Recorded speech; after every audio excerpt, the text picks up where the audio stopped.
Well, folks, I gotta tell you, I'm all broken up inside. Mayor Beetlejuice is done. Chicago's free from being held hostage of what basically amounted to a diversity hire. Ooh, she was a she. Oh, she liked other she's.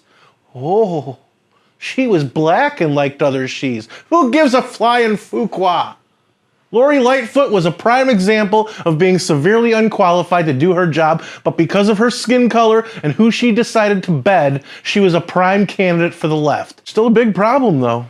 People of Chicago may just replace her with people who believe the same garbage, just in a different package. Hey everybody, thanks for joining me one more time for another edition of the best kept secret in the conservative movement, Things That Need to Be Said for MRC-TV. I'm Nick Kangadis. Really quick, I'd love it if all of you could head over to Rumble, subscribe to our channel, and hit that plus button. And no matter where you watch our videos, please share, like, and don't be afraid to leave a comment. I love to read what you guys have to say, and I couldn't do what I do without all of you. Now, on with the show. We'll have a little fun in a minute. Let me just get this off my chest, as these are supposed to be things that need to be said. Sure, Lightfoot lost in embarrassing fashion. She's the first incumbent not to be reelected to a second term in 40 years, since the last time Chicago elected a woman to be mayor. And this is nothing against women. I've always said that I'd have no problem voting for a woman, as long as it's the right woman. While Chicago should be happy that Lightfoot's reign of racism is just about over, the problem will likely remain for the city no matter who wins. It just doesn't matter anymore in Chicago, which is sad for me to say because it's my hometown. But let me say this for all the Chicagoans watching and the rest of you. Chicago is lost. You know why? Because Republicans don't even try to run for mayor anymore. Because socialists and communists masquerading as Democrats have run that city for 92 years straight at this point. Chicagoans unfortunately don't know any different, even if the party domination was reversed. If things haven't been working out for the city in a positive way, wouldn't you eventually want to try something different, or do you just like being called insane? You are so dumb. You are really dumb. For real. Alas, that answer is apparently no. So a city that should be a shining beacon in the middle of the country will continue to get more rundown, more crime-ridden, and stay in its leftist haze for years to come. What most people don't want to admit, but what needs to be said, is big cities are over. I've been saying it for at least 2.5 years already. So great job, Chicago. You're going to remain in the leftist slumber you currently clearly wanted to change by not even having Lightfoot come close in her bid to continue running the city. Now, for a little fun, let's look at a few of Lori Lightfoot's greatest hits. These are just headlines that came from me alone in the last few years. Chicago mayor gives CNN non-answer when asked about violence currently plaguing city. July 6th, 2020. A CNN reporter actually asked Beetlejuice a real question, and Lightfoot danced around like Zelensky in bondage clothing. Shootings up 40%, homicides up more than 30%. So just point blank, what is happening right now?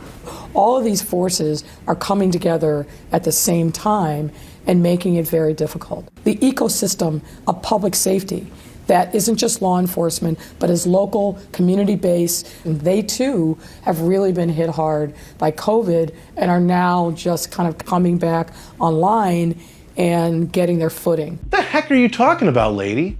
The closest thing I could come up with as an answer was when Lightfoot mentioned COVID, but that can't be what she thinks is the primary reason for the uptick in violence in Chicago, can it? Apparently so, because Lightfoot said it without trepidation. Next, Chicago Mayor Lightfoot ordered Columbus statues removed in the middle of the night, July 24th, 2020. Chicago used to pride itself on its cultural neighborhoods: Greektown, Little Italy, Chinatown, Polish Village, Ukrainian Village, Bronzeville, Indiatown, and Pilsen, now known for its proud Hispanic community. Lightfoot said screw you to the Italians when she decided on her own accord to remove the Christopher Columbus statue that resided in downtown's Grant Park. Oh, and she did it just weeks after 49 Chicago Police Department officers were injured protecting it from a violent mob during the summer of Floyd, who the radical media affectionately called peaceful protesters. Police video captured a violent attack on officers who were protecting the statue of Christopher Columbus during a protest Friday night in Grant Park. Demonstrators also hurled fireworks, one sergeant suffering a broken eye socket from the shrapnel. Police said the PVC pipe used to hold the Black Lives Matter banners had been sharpened and were taken out and used to jab at officers. Pretty peaceful, huh?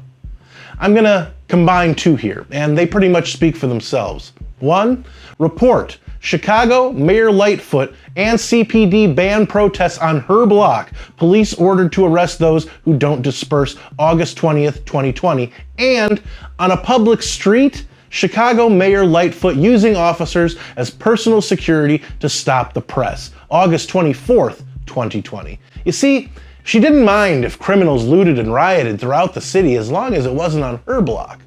And now one of my personal favorites, journalists of color only. Chicago Mayor Lightfoot pens racist letter discriminating against white reporters covering City Hall, May 20th, 2021.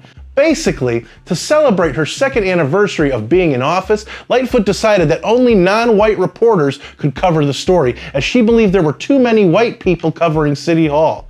For context, here's Lightfoot's wife. So she uses race when it's convenient, not because she believes she's actually oppressed because of her skin color. If that were true, she never would have been elected in the first place. But during this whole ordeal, this witch actually said, quote, "At the 2-year anniversary of my inauguration, I am issuing a challenge to you," Lightfoot wrote to local news outlets. "Hire reporters of color, and especially women of color, to cover Chicago politics and City Hall in particular.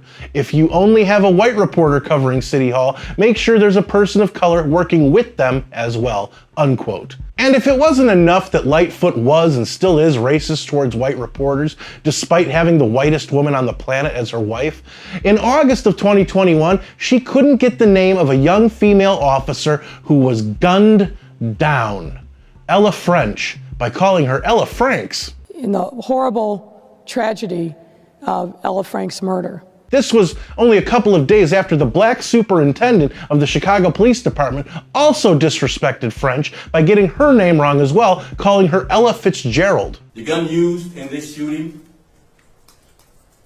in this murder of Ella Fitzgerald, was illegally possessed. And don't even get me started on the October 2021 scare tactic she used by saying that if Chicago police officers didn't get vaccinated, they might lose their job and their retirement benefits.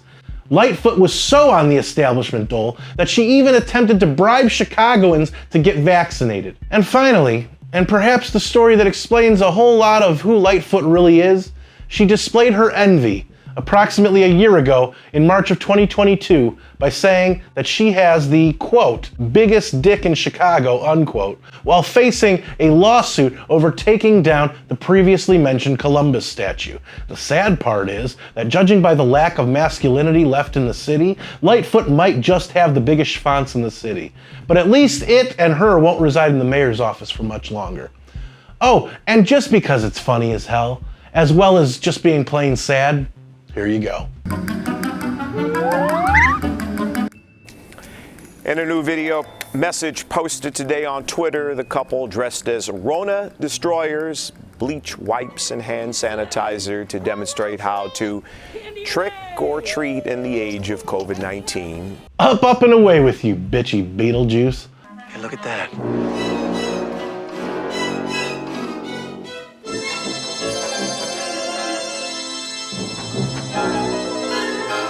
So, did you enjoy this stroll down memory lane, or were these simply things that needed to be said? Let me know in the comments, where I do read most and reply to some. And don't forget to subscribe to our channel on Rumble and hit that plus button. If you like this video, don't forget to share, comment, and give it a thumbs up. Those are the best ways to help these videos reach more people, and it's the best way to let us know you want us to keep these videos coming. Subscribe to our channel and hit that notification bell so that YouTube might actually let you know when MRC-TV comes out with a new video if they haven't censored it or taken it down yet.